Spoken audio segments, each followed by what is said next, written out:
great, and thank you. And I have a lot of contractors and builders as part of my client base for sure. And one of the biggest challenges that we have with them is product defect, product liability, ongoing tail liability, driving out to job sites, attractive nuisance issues on the property, and overall OSHA liabilities and things like that. So there is a swarm of potential liabilities for my business owners and contractors. And sometimes it's not the things that you did straight away. Sometimes it's something that you put in place, and then the roof falls in, then the stairs fall down, then the cabinet breaks and hits someone on the head. And these are I don't need to make any of this stuff up. We have clients in all these cases. And the biggest challenges that we have is that business builders and business owners, and it's not limited to the builder community, it's all business owners, they lump all of their business assets in one big entity. They come back and say, well, Brad, I don't know if I need this asset protection stuff you're talking about because I have a corporation, my company's a corporation, therefore I'm protected. And then we just kind of go down that train of thought. And I always ask them questions like, well, okay, so what assets are inside your corporation that we're looking to? I got the building that I own, owner occupied building. I have my equipment, my scaffolding trucks, and other things. I have maybe I have some inventory of stuff. Maybe there's something about I have a special IP as the process that I do something. I got many clients that have very specialized processes within the builder community.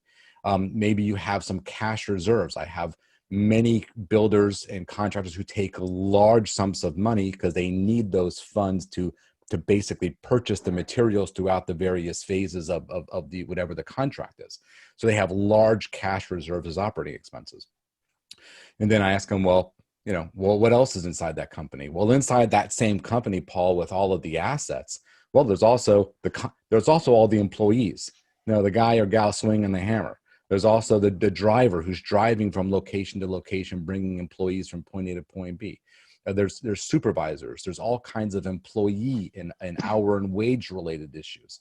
Again, all the defects, all the actual executory contract obligations that they have.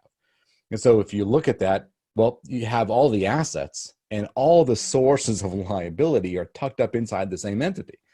And the challenge is because the person that they're turning to, and this with all due respect to my tax professionals of the world, the business owners they're wise people. They're conscious about the bottom line, and so they're looking to their tax professionals. Say, well, I'm about to buy a new piece of equipment. I'm about to buy a building. How should I take it? Well, they wind up taking it inside their corporation or their S corporation, so everything kind of nets up to their tax return. But what they didn't consider is what's the legal dance between these assets and liabilities. Does the building have to be an OpCo, or could we have the building or the equipment held in a separate entity? So should there be a liability in OpCo, at least the assets aren't at risk.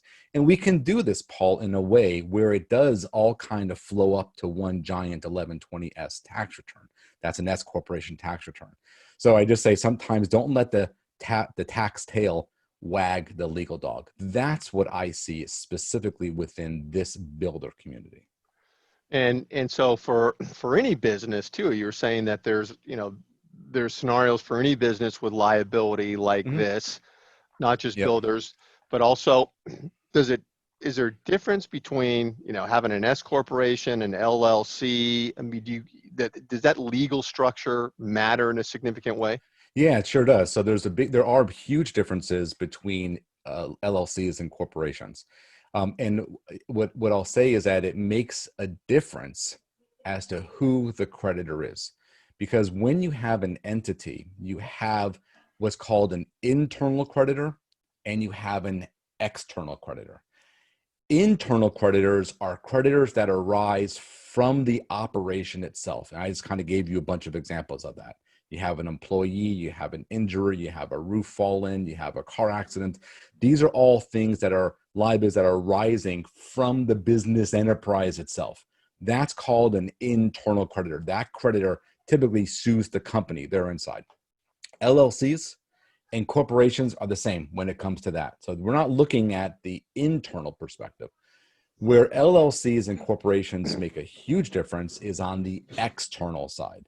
So here you're the business owner, right? You have this contractor Inc. business, but here it is on a Saturday. You're watching the game with your buddies.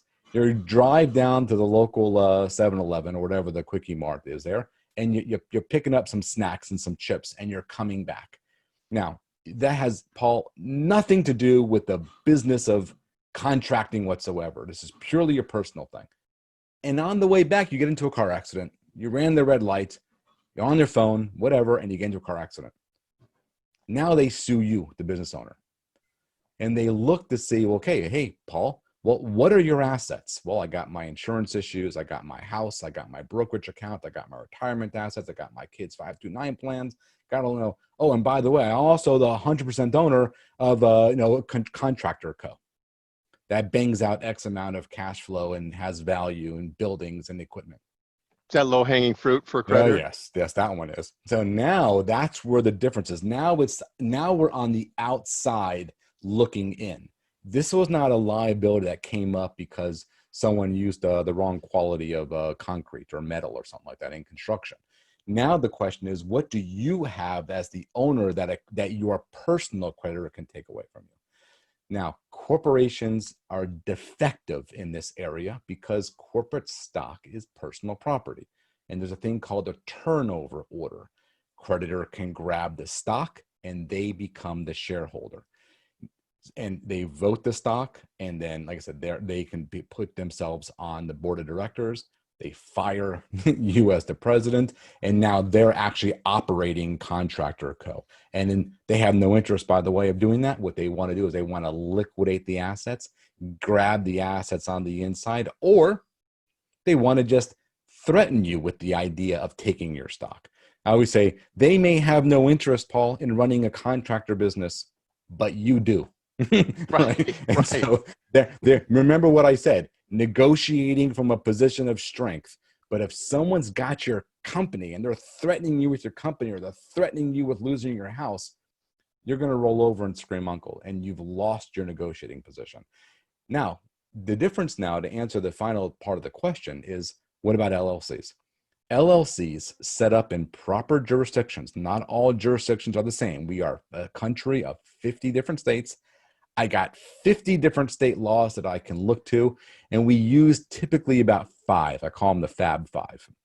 And these Fab 5 really protect our client's interest from this outside grab. Remember, we're not worried about what's happening inside. I don't care where you are, California, Florida, Minnesota, Oregon, Washington, it doesn't matter internally. I'm talking about the outside grab. That outside grab, there's a huge difference between the 50 different states, and we only use about 5 of them, which means 45 of them we don't use. Right?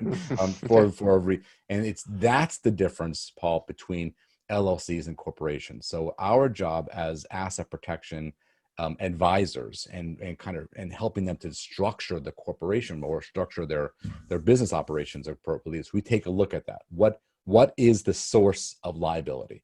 What are the assets, and where can we find improvement on that?